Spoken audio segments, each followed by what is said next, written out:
Entamoeba histolytica. Amoeba are simple protozoan which don't have any fixed shape.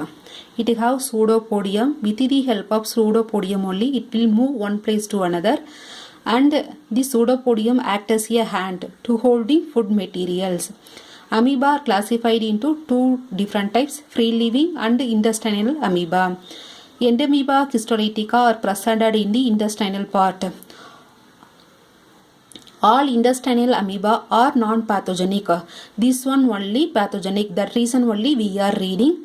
Others are opportunistic pathogen. That means whenever our immune system weaken, that time only it will cause us infection. Then morphology of amoeba. It have three forms: tropocyte, free cyst and cyst stage. Tropocytes, it is presented in tissue, irregular in shape, size 20 to 30 micrometer. Large single nucleus is presented. This one is actively motile in freshly passed stool samples only. Later means it will change into cyst. This one containing RBC, WBC, tissue debris. This one is tropocytes. It have ectoplasm, inside endoplasm, then pseudopodium, then it have nucleus. Second one is free cyst. This one is intermediate stage, round or oval in shape, size 10 to 20 micrometer.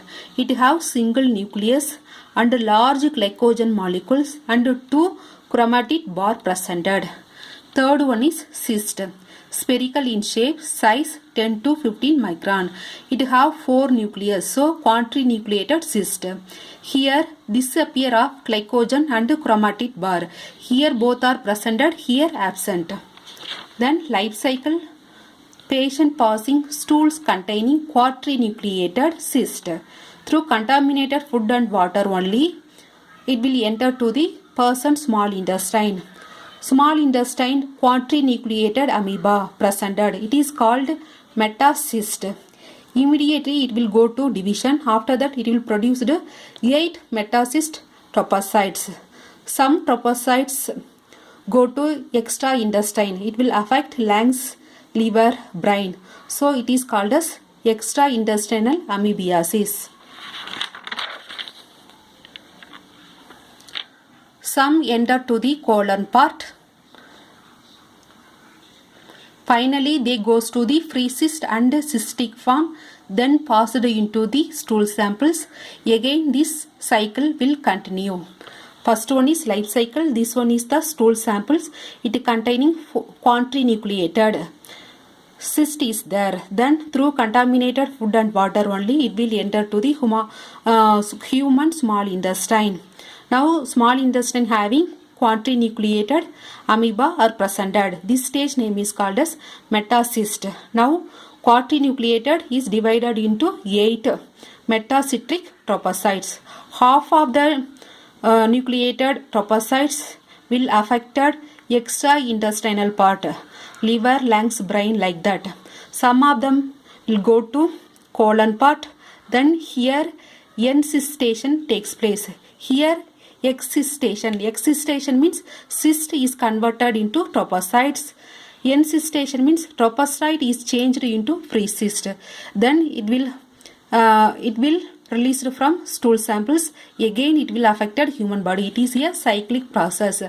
How another person affected through parasite means through fecal oral route. Then pathogenesis. Intestinal amoebiasis, extra intestinal amoebiasis. That means it will affect extra organs, liver, kidney, like that. This one incubation period 1 to 4 weeks of infection. This one is 1 to 3 months. What is incubation period? When this parasite entered to our body, after that show that symptoms. Name is called as incubation period. Symptoms: abdominal pain, cramp. Patient passed per day 10 to 12 times stool. Then bloody stools will occur, that color dark brown in color. Then it will cause us bowel smelling. This one is extra intestinal. It mainly affected liver. Infection of liver name is called as hepatic amoebiasis. Infection in lungs is called as pulmonary amoebiasis. Infection in brain is called as cerebral amoebiasis. Symptoms liver abscess, so problem during breathing time. Here microscopic laboratory diagnosis we are using microscopic and macroscopic technique. Macroscopic, stool color brown to black. That means sometimes stool will come blood and mucus. Bowel smelling, we will check pH, acidic pH. Stool does not attach to the container. Then microscopic examinations, normal saline for demonstration of actively motile stropocytes. Freshly prepared sample only, collected sample only we need, otherwise it will change into cyst. Then pus sample and epithelial cell, because it will affect tissue. That reason only we are collecting pus and epithelial cells. Then iodine solution with the stool, absorbed cyst. Then blood examination also, culturing method, National Institute of Health medium we are using. Then serological test, indirect hemagglutination assay and ELISA. These are the tests for diagnosis of intestinal amoebiasis. Next one is extraintestinal amoebiasis. Liver having pus, so we will take aspirate pus. Then X-ray, CD scan and ultrasound also we are using. Treatment, metronidazole, ornidazole, dinitazole.